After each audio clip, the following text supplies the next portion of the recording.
Death has a universal scent.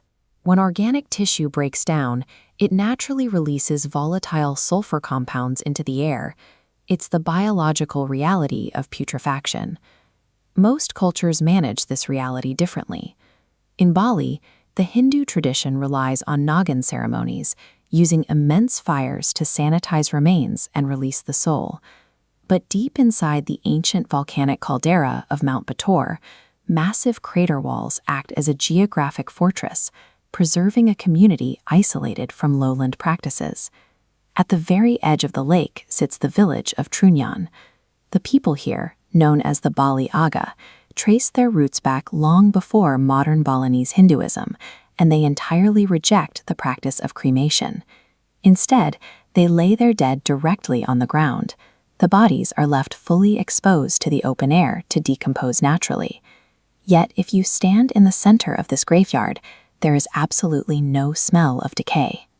To understand how an open-air cemetery can be completely odorless requires looking at a rare intersection of local biology, climate, and an ancient mortuary theology. The biological answer grows at the exact center of the graveyard. This is the Taru Menyen, a massive 1,100-year-old tree whose name literally translates to fragrant tree. Botanists believe this tree produces essential oils that create a chemical reaction. As decay gases rise, the fragrant canopy neutralizes those sulfur molecules. Aided by the caldera's microclimate, the temperature holds steady between 12 and 17 degrees Celsius, significantly slowing biological decay. The transition into this space begins with purification. The deceased is washed exclusively with rainwater and wrapped in white cloth. The face is intentionally left uncovered, allowing the dead to watch their own final journey to the cemetery. Upon arrival, the body is protected by an anchak saji. This is a prism-shaped cage woven from bamboo shoots that keeps scavenging monkeys and birds out, while letting the wind and rain pass freely over the physical form. The village believes the Taru Menyen directly absorbs nutrients from these remains to sustain its lush leaves. The human body is returned to nature to feed the sacred forest canopy. Leaving remains exposed to the elements stems from an ancient pre-Hindu faith called Agama Bayu, the religion of the wind and stars.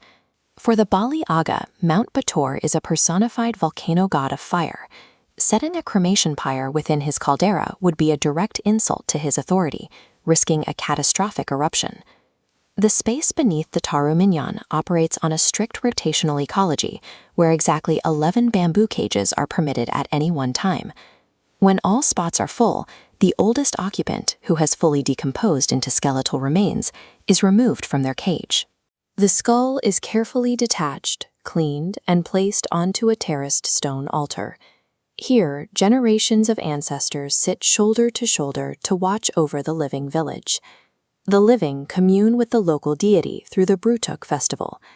Unmarried men retreat to the temple for 42 days of purification before emerging as silent dancers cloaked in dried banana leaves. By aligning their mortuary practices with the caldera's natural forces, the Trunyanese reject the violence of fire.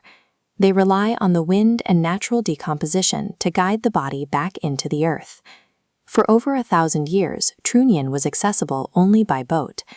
Recently, newly laid asphalt roads have finally pierced that geographical isolation. With the roads came dark tourism.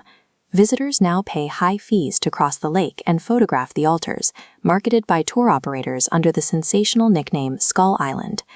This influx of modern economics brings heavy internal pressure. The sacred cemetery is strictly reserved for those who were formerly married. If an impoverished family cannot afford a wedding, a deceased partner might sit in the village for weeks while they scramble for funds, forcing locals to secretly use modern chemical preservatives like formalin to halt decay. To an outsider, the plates, sandals, and personal items scattered among the bones might look like trash.